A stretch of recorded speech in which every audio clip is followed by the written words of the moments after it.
Меня зовут Алмагуль Ерджикенова, я являюсь врачом-терапевтом и диетологом.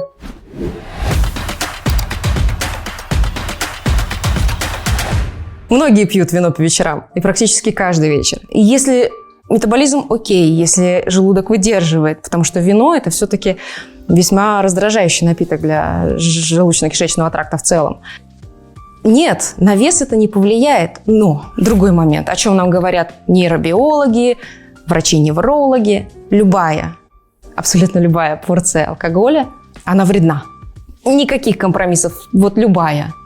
Это вред. Это каждый раз ущерб нервной системе.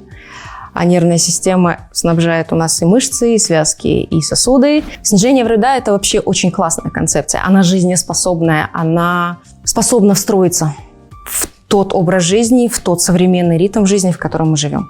И, собственно, поэтому я как эксперт поддерживаю эту концепцию. И что касается алкоголя, то, конечно, уменьшение количества. Уменьшение количества либо крепости.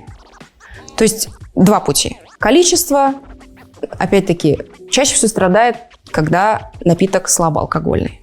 То есть пиво, вино мы можем выпить в больших количествах.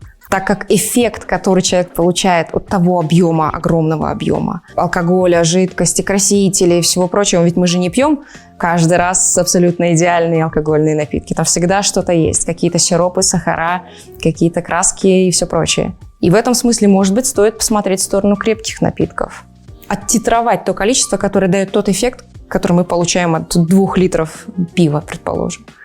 Если говорить про качество, то если уж пить, то пить хорошее. Адекватные нутрициологи, диетологи понимают, что полное исключение алкоголя из жизни современного человека всех абсолютно 100% людей невозможно.